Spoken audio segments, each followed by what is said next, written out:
ना दौलत पर नाज करते हैं, ना शोहरत पर नाज करते हैं। ना दौलत पर नाज करते हैं, ना शोहरत पर नाज करते हैं।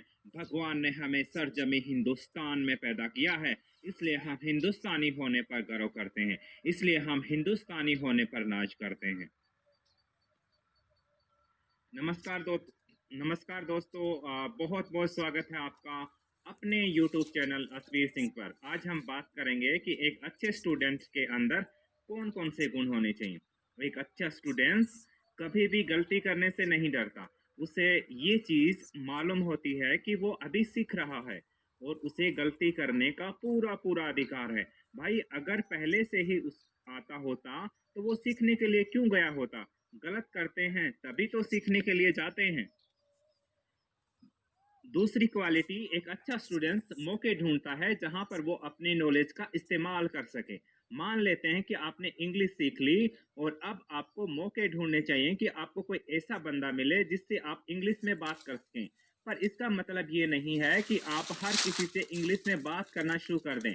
आपको ऐसा बंदा ढूंढना चाहिए जिसकी इंग्लिश आपसे बेहतर हो। ऐसा क्यों? ऐसा इसलिए, मान लीजिए कि अगर मैं अपने बेटे से इंग्लिश में बात करता हूं तो इससे मेरे बेटे की इंग्लिश इंप्रूव हो जाएगी, मेरी नहीं होगी। मेरी इंग्लिश कब इंप्रूव होगी? जब मैं अपने इंग्लिश एक्सपर्ट से बात करूंगा।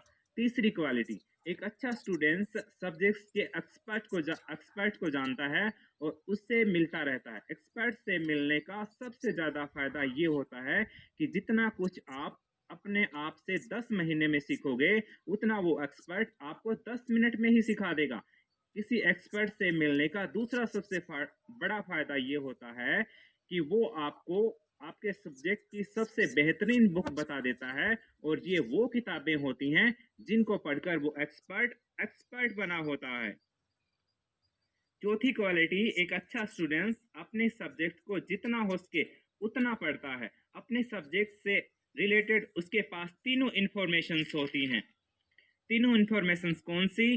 Good to know informations, need to know informations और not need to know informations. और जो बुक उसको एक्सपर्ट ने बताई होती हैं उनको वह कम से कम 8 बार पढ़ता है। पांचवी क्वालिटी, एक अच्छा स्टूडेंट अपनी पढ़ाई लिखाई का पूरा पूरा हिसाब किताब रखता है। और इस हिसाब किताब रखने का सबसे बड़ा फायदा ये होता है कि हम जो कुछ भी कर रहे होते हैं उसकी एफिशिएंसी हमको मालूम चल जाती है। इसका एक एग्जांपल समझ लीजिए कि जब मैं वोकेबलरी सीख रहा था तो मैंने प्रतिदिन 20 वोकेबलरी याद सीखने का टारगेट बनाया और महीने में 600 वोकेबलरी मैंने रट ली।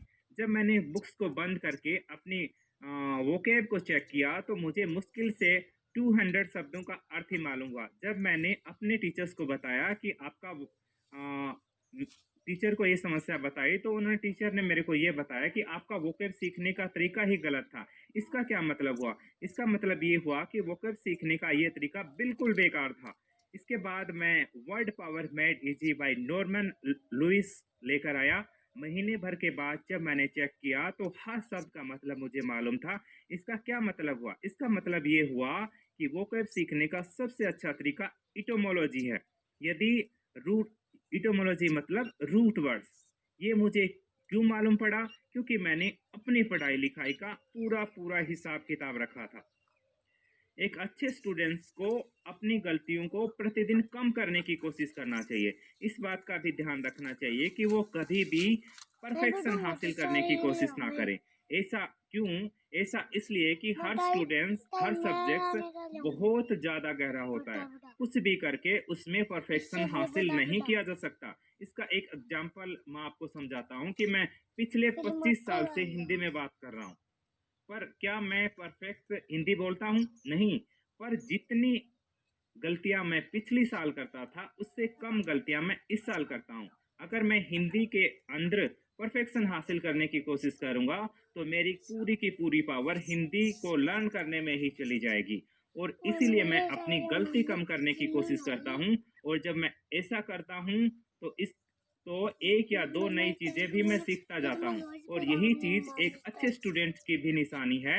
इसके साथ ही मैं अपनी बात खत्म करता हूँ और आपने मेरे वीडियो के लिए इतना ज़्यादा टाइम दिया, इसके लिए थैंक यू सो मच।